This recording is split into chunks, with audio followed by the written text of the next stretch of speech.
Hilton brings you new ways to stay, with experiences that let you capture the glory days. Introducing the Graduate Hotels. Each inspired by local college towns, these stays are always original and never boring. Get in touch with traditions all across the country and enjoy a stay that's a class above the rest. Book at Graduate Hotels with Hilton Honors Points at Hilton.com. It's a win-win. Hilton, for the stay.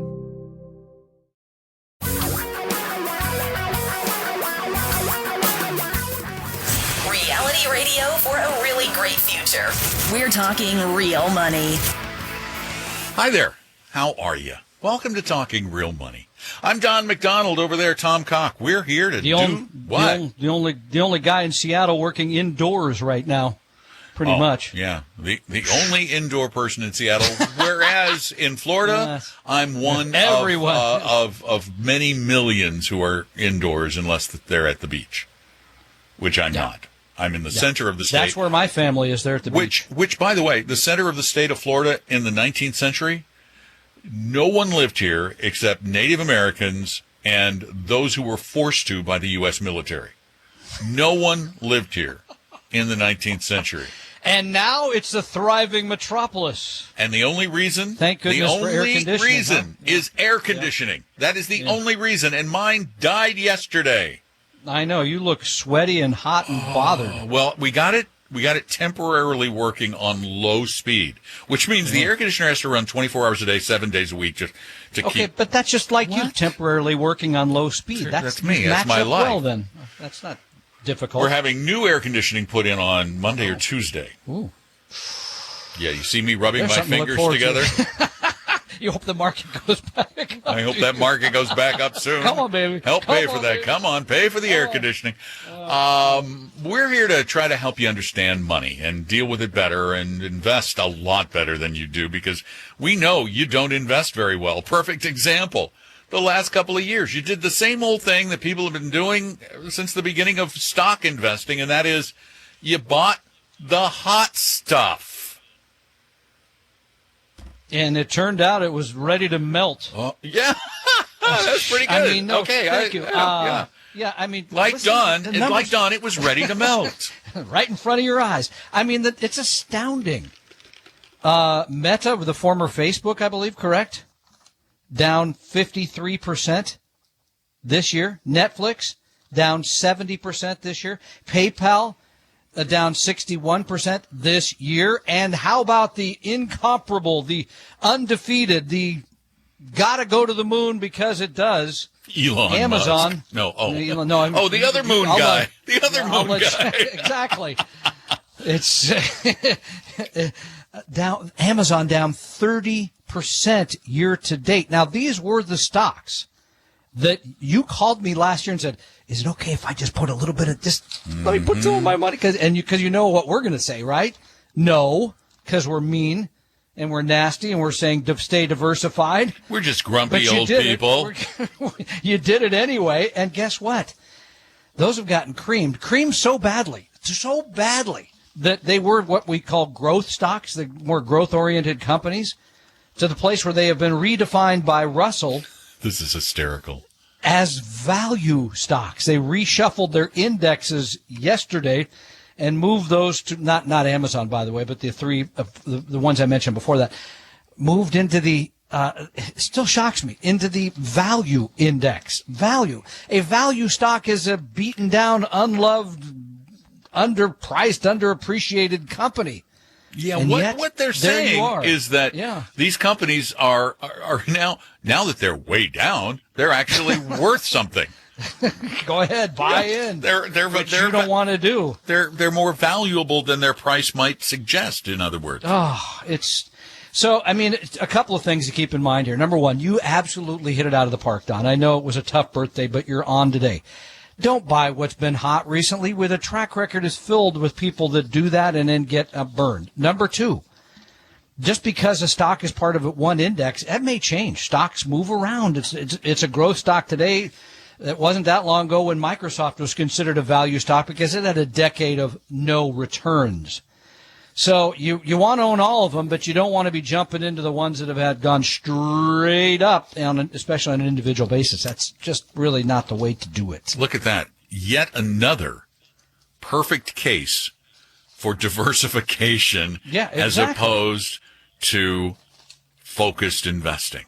Focused investing works right up until it doesn't. And no one rings a bell and says, get out quick before it's too late. As a matter of fact, just like nobody rang a bell telling you to get in, these things are going, should I say, to the moon? No, please don't. I shouldn't have said that. You did. You said it. I know.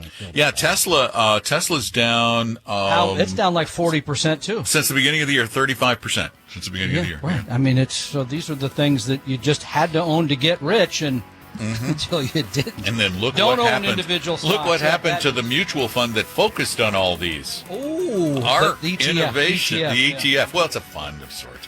Back with more 855-935-TALK. Tom and Don are talking real money.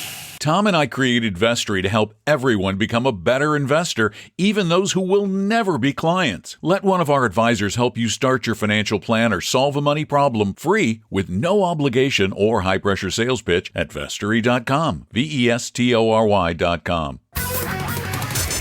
Your guides to a really great financial future. Tom and Don are talking real money. Speaking of diving. What are you laughing about now? He just laughs coming out of the break. It's just like, oh, that was a funny break. Let me laugh. I was speaking of diving.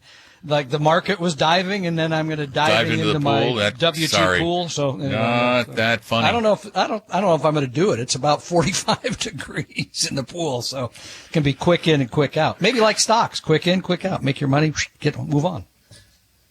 Bad idea. Terrible idea. Do you know that Gustav Mahler didn't die? He died in 1911. Gustav Holst wrote The Planets. Oh, was it Gustav Holst? I got the wrong guy. Mahler's another one. Yeah, Gustav Holst. There we go. When did he die? He wrote it from 1914 to 1918. 1934. 1934. The opus took a long time. We were talking about, during the break, we were talking about the planets. Oh, just love that. Truly. Don't tell them that I bought a CD. Yeah, he actually bought a CD. Did I tell you? What did I tell you about him? What did I tell you about him not liking computers? He bought a CD. Where did you find a CD? Do they still have CD stores? I went to Tower Records. No kidding. Seriously? No, I'm kidding about that part. Amazon still has lovely CDs. You bought it online. Okay. So, it's probably. I used the computer for that. No, I used my phone actually for that. So. Probably an old one. All right. Welcome back. 855-935-TALK is our phone number. 855-935-8255. Gustav stamped it himself. So. And Sylvia. What about Jim? No, Jim. Jim's ahead of Sylvia. I miss Jim. Yep. Hi, Jim. Welcome to Talking Real Money. We missed you, Jim, but thanks for hanging on. Hey, go. Yeah, I've been on for about a half an hour. All right. Yeah, we're glad you was calling to find out. I got to take minimum withdrawal from my IRA, and I was calling to see what you would recommend I invested in. You're taking money from your individual retirement account, your required minimum distribution? Yes. And it's not money you need to spend? No. What do you want it to do? Yeah, you're going to be money you're never going to spend, or is it a short period of time, or tell us more? I'll probably never spend it. My retirement and my Social Security more than covers my expenses, and I got about $600,000 invested. Okay. So this is money that you're going to leave to family or charity? Yeah. And how, if I can ask, how much was the RMD? I don't recall right offhand, but around $73,000. $73,000, Tom. $73,000. Mm-hmm. And again, if you're going to leave it to somebody else. I mean, I'm all about simplicity. So your options to me are A, using a one fund, one ETF that is a globally diversified stock portfolio, which might be too risky for you. I don't know you. Or, and you could use the Vanguard of the total world, VT, V as in Victory, T as in Tom, or you could own a balanced fund, the Vanguard Balanced Fund for that matter, that is 60% in stocks, 40% in bonds. Obviously, if you're never going to use the money and you don't care about volatility, I just put it in the VT, Don. Yeah, I think those investment choices make sense. Is this money, though, are you planning to leave it to your heirs, or is it going to charity? No, it's going to my heirs. It's going to your heirs. Okay. Well, yeah. So the way you want to invest in that case is you want to invest as if you are your heirs. You want to invest in a way that makes the most sense for them. And if they are young and this money will be put away, see, here's the difference. If you believe your heirs will use the money to pay down debt or whatever it might be, then you don't want to be aggressive with it. You want to be relatively conservative and probably even stick with something boring like bond funds. But if you believe your heirs will take this money and continue to invest it long term, then you want to try and grow it for them. But it's really your call when it comes right down to it. But I like the idea of investing as if you were the person receiving the money. Think about their perspective, and that's how you invest it. But I think Tom's suggestions are really valid. I think keep it simple and be as aggressive as you can stand being without selling it in a market downturn like we've experienced. Right. Okay. Okay. Well, I'm 91 years old, so hang in there. Make them wait a while. Yeah, make them wait. Thanks, Jim. Appreciate the call. Great call. Yeah, appreciate it very much, and thank you for listening. 855-935-TALK. Now I can go to Sylvia. Hello, Sylvia. Hi, thank you so much for taking my call. I've Our been pleasure. waiting anxiously, studying and listening to you and trying to figure out if I'm in a bad spot, and I sort of think I'm in a bad spot. I'm 69 Oh, please years tell us old. about it. I had to retire due to illness, and I'm debt free except for my home, and I have Social Security, and I have my IRA rollover account through First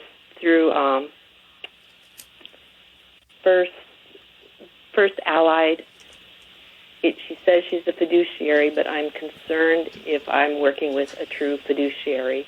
All my funds have been rolled over into bond funds, and I'm charged approximately 0.68%, about $900. Can you give me the names of the bond funds? I have them. Or one of them. Are you ready? Just one. Yeah. Just Yeah. one? Well, they're all American funds. Oh, okay. Yeah, go ahead and give. Do you have a symbol for them, or do you just have the names? Yeah, I have the symbol Bond for all Fund of of them. America. Oh, good. Give me the symbol.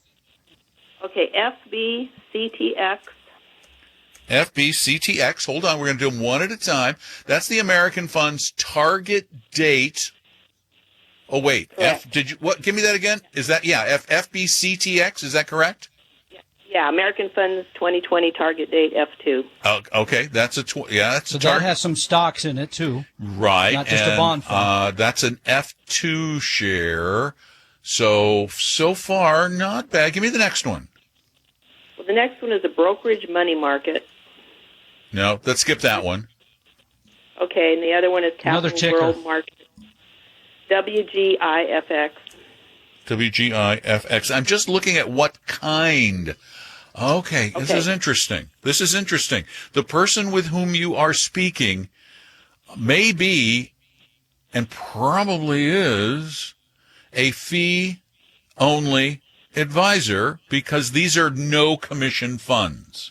Now, they are actively managed. They are actively managed, but they're no-commission funds. So that means that they're acting as a fiduciary. But let me ask you a quick question because you raised the fee aspect. You're paying 0.68 a quarter, a year? I'm going to look that up. About every 4 months, about 900, depending upon my funds. Wait a minute. I started out with $600, and now $600,000. Now I'm down to $400. Okay, hold on. We've got to take a break. We'll be right back. Tom and Don are talking real money. Is your portfolio a mess? You may have a case of hodgepodgeitis, but don't worry, we can help. Just set up a free, no-obligation meeting with a Vestory advisor at Vestory.com. No sales pitch, guaranteed. That's Vestory.com. For your real life and real future, Tom and Don are talking real money.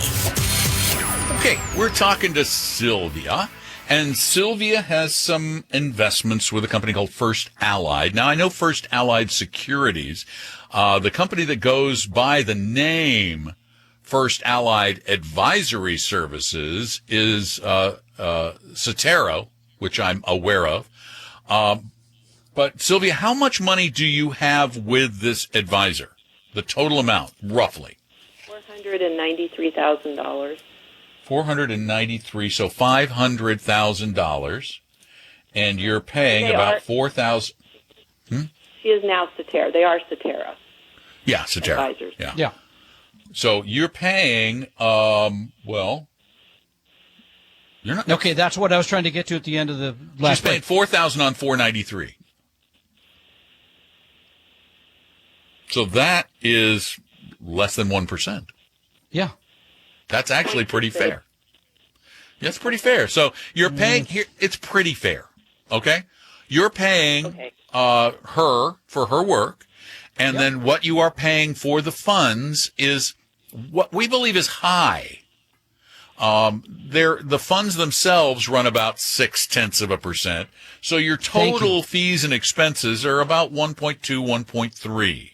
And this is something people have a tendency to which isn't terrible. Look, but you got to remember, there's both of those costs. There's the amount you're paying the advisor and the amount the investments are charging you. You don't see what the investments are charging you because they take out a little bit every day, but that you're paying that. But here's the thing, Sylvia. This person is required to act as a fiduciary, I believe. This is not an absolute without doing a whole lot of additional research, but I believe that she is. So that part is good. I don't believe she is doing as good a job as she could, and I know Tom absolutely agrees with me on this one, because she's putting you into expensive, actively managed funds. I think the fee she's charging you is very fair for her advisory services. It's shockingly cheap. I'm surprised it's that low. Okay, so here's what you could do. You could go to that person, that advisor, and say, hey, instead of owning the American fund, why don't I own the Vanguard version of that is 1/10 of the cost? Right. Exactly. Are they restricted in what they can sell when they work? No, they are not. Not as an investment advisor. Now, she may be restricted by First Allied, the brokerage firm. They may be encouraging the use of American funds because of their relationship with American funds. But you can, and I would. Pardon me? That's why I think she has a favorite. She favors American funds, even though. But here's what I would do, because I think you have a very fair advisory fee. Again, if that is it, Tom's right. I would go to her. I would sit down and have a meeting and say, I really would prefer if you would manage this portfolio using Vanguard, Dimensional, Avantis, exchange-traded funds that are a lot less expensive.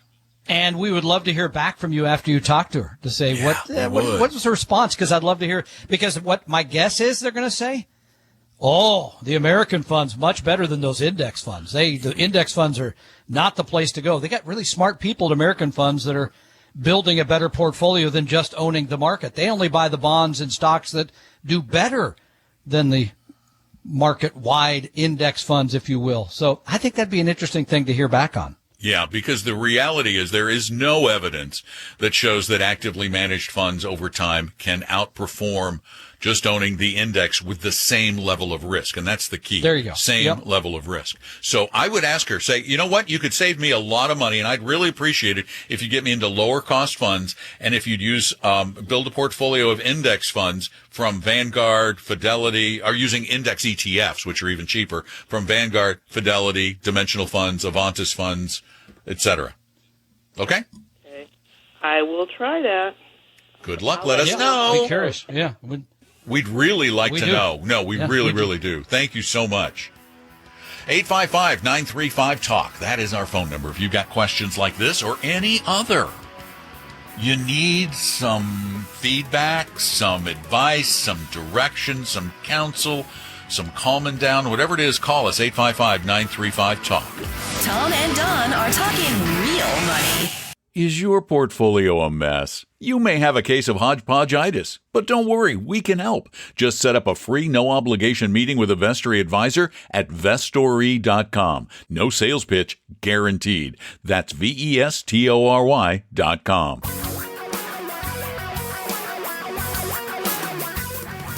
Reality radio for a really great future.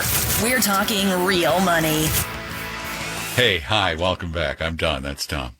Speaking of hot stocks that are not hot no more, I'm going to tell the story of a lovely lady named Kathy who was busy building a mutual fund of her own, or an ETF. All her stocks were really hot, then they weren't. That's the story I'm going to share with you. So the ARK couldn't hold against the major tide that came in, got washed out. It's really interesting because I mentioned this last week. I just alluded to it. I said, I bet you that most of the people who got into ARK have lost a lot of money, that very few people made any money on ARK. And this is one of the things to consider, by the way, about mutual fund performance or exchange-traded fund portfolio performance overall. Oftentimes, the funds promote the performance. The part they don't tell you is how the average investor did they say, oh, look at all this money we made. Well, how about the people that invested in the fund? Well, not so much. Let's look at ARK Innovation, the ARKK fund. Yep. Now, let me pull it up right. In 2020, for the calendar year, the fund made 153%. Pretty good year. However, up until that point, the assets were averaging in the $2 billion range. They started to pick up in 2020, but they didn't really start to pick up big time until December of 2020, after they've already posted this big gain. So you got in basically after this ridiculous. I mean, 150% in any 1 year. God bless. I mean, that's ridiculous. Get this: between December of 2020 and February of 2021, that's 3 months. Yep. $9 billion poured into this fund. That is 4 times the average portfolio before. And the average price that investors paid during that 3-month period for the stock, for the ETF, $125 a share. Yeah. Currently it's trading. So they got in then, $125, Currently it's trading at $44 a share. Whew. Now here's what's even more interesting. I find this fascinating. As a matter of fact, at the beginning of 2020, before the big run-up, ARK had under $2 billion assets. By February of 2021, so much poured in through 2020 that they had $28 billion in assets. Wow. The fund now has $9.5 billion in assets. So that means people have actually realized those losses. They're not going to have any tax bills going forward. But here's what I found fascinating. All of you who thought you were chasing, and there were a lot of you out there, you thought, I'm chasing after good stuff. I'm going for the good stuff. Mm-hmm. How did you... I want to compare the two funds. I want to compare two funds.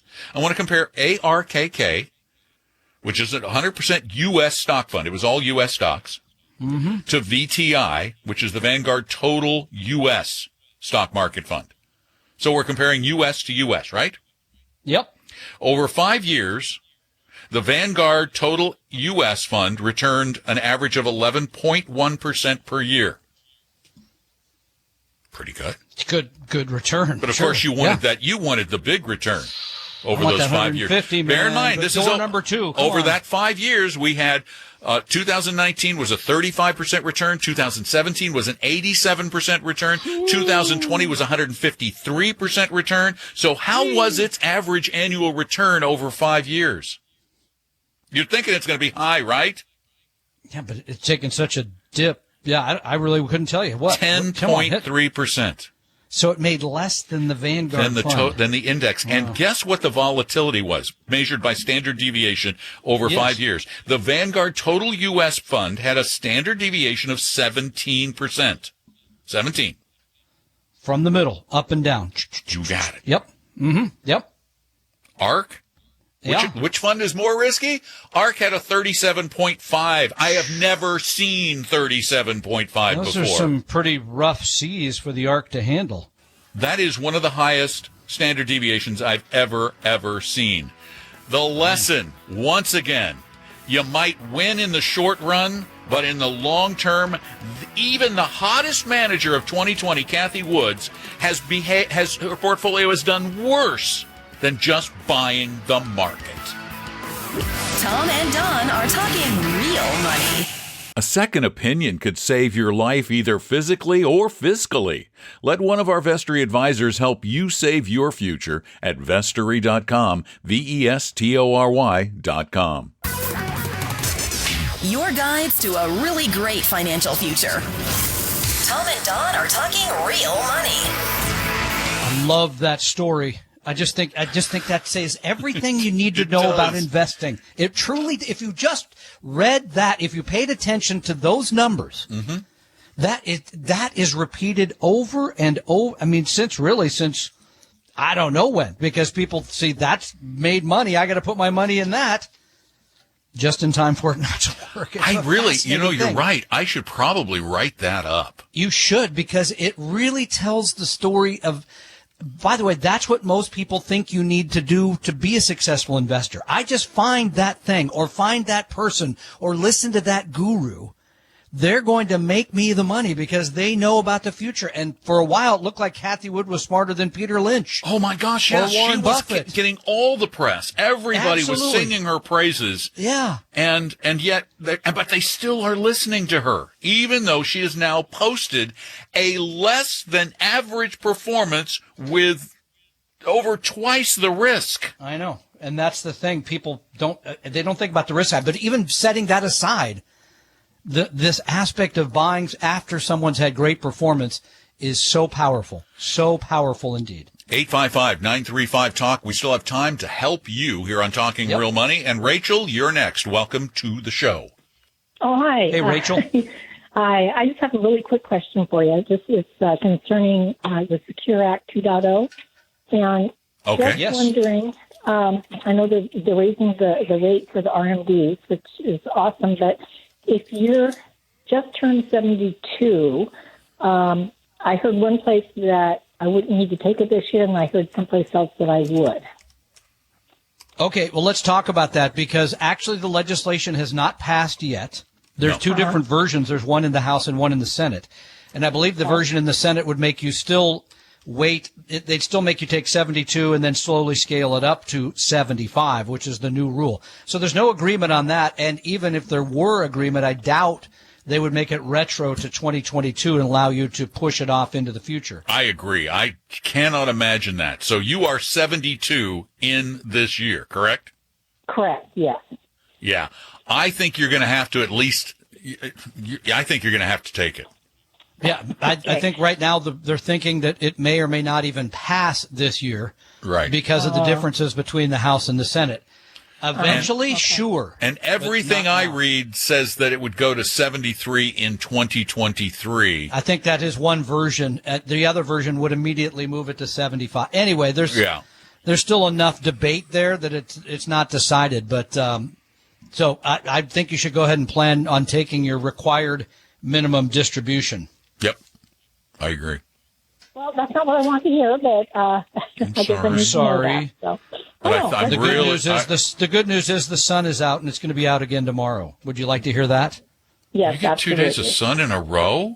That's crazy, I know, but it's got to happen. So it's just like you go from January to June, just like that. I know. No, to July, man. We're in the 80s. Well, it is July in less than a week. Crazy. I know. As a matter of fact, are we going to do a live show July 1st? Yeah, I'll be here. Yeah. So where would we go? We might as well just sit here and talk to each other. Let people eavesdrop. Hey, wait, Carol wants to talk to us. I know Carol's there. I saw her. I was going to get there. Okay, yeah. Carol, hi. Welcome to Talking Real Money. Hi, thanks for taking my call. Our pleasure. What's up?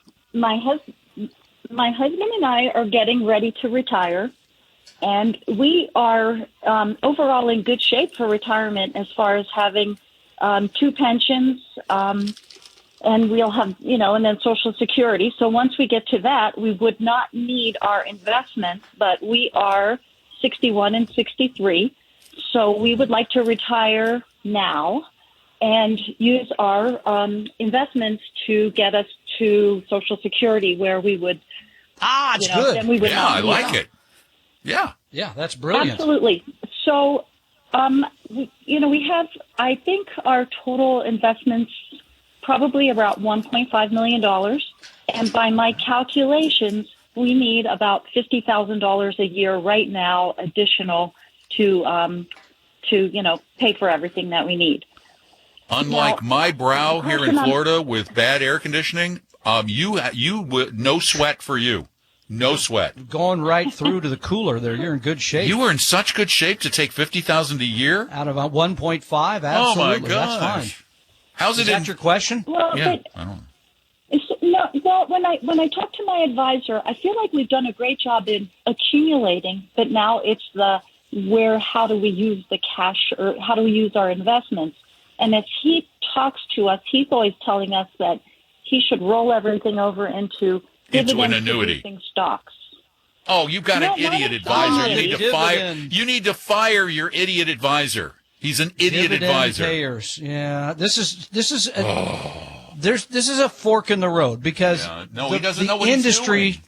The registered investment advisory, the people I think put your interests ahead of their own are mostly going to say, that's my feeling. Yeah, put this in a diversified portfolio and use an approach called total return. That is, you have stock funds, you have bond funds. Whichever one goes up, you take the money out. In a year like this, you may draw from the bond, you may draw a little bit from both. But in a general sense, you're relying on the returns of those assets, which includes, by the way, the dividends, because people have a tendency to forget that, stock funds pay dividend. They're putting 1.5% or 2% into the fund each year because the companies are paying those dividends. That has turned out to be a better approach, and we touched on this at the beginning of the show. Dividend-paying stocks are generally riskier. When you own dividend-paying stocks, you're less diversified. And by the way, if you want a big dividend payout, I can get you into the Van Eck Russell, the Russia Russell Fund that is paying out a dividend play of about 300% right now. So if you really want the big dividend payers, no, don't do that. He's being a smart aleck. I'm being a smart aleck. We touched on this, again, as I said, last hour, because a dividend payout has been a far riskier strategy than just holding a diversified portfolio. Don? As we mentioned on the last podcast, the last hour, the hottest dividend-paying stocks from last year all posted substantial double-digit negative total returns so far this year. Whereas, even if you just skipped your advisor altogether and went and got the Vanguard Balanced Index Fund, you just owned that, and we're not saying you should do that, but you just owned that, then you could have taken out your about 3% per year, which is what this amounts to. Not much. And the dividend would have covered half of that.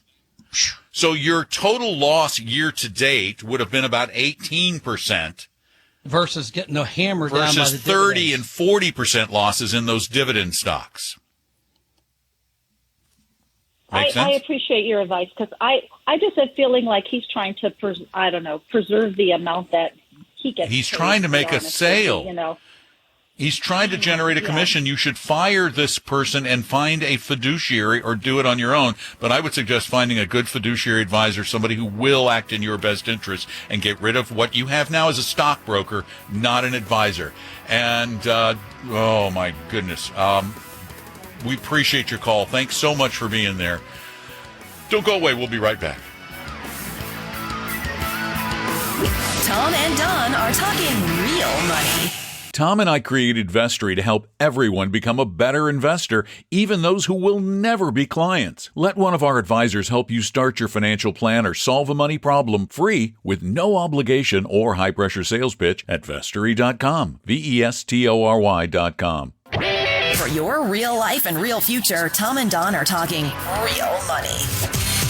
Dave, we literally have about 40 seconds. Can you do it that fast? Yes, I have a mouthful of food. Actively managed funds versus index funds. Can you just tell me quickly, for example, ETFs are index, mutual funds are actively managed, blah, blah, blah? Well, okay, some ETFs are actively managed. You need to make sure that the ETF or the mutual fund you're dealing with actually says it is an index product. There are actively managed ETFs, but the ones we talk about at Vanguard and Dimensional and Avantis, those are index style ETFs. They're not totally passive, but they're passive. You don't want somebody picking stocks, and that's what active is. Thanks for the call. We hope you realize that the information provided on Talking Real Money is for informational, educational, and hopefully enjoyable purposes only. Providing personalized financial planning or investing advice takes time, so please consult with a really good fee-only fiduciary investment, tax, or legal advisor. We know a good one. Investing must always involve risk. In other words, you can and probably will lose money at times. Also, as much as you want it, no one can accurately and consistently predict the future, so past performance doesn't tell you a darn thing about what the future will bring. Unlike many other programs that say something similar, Talking Real Money is not trying to get you to buy or sell any financial products or securities. Instead, the program is provided as a public service by Appella Capital, a fee-only registered investment advisor. Thanks for listening, and please visit TalkingRealMoney.com for more information and disclosures. Are we done now?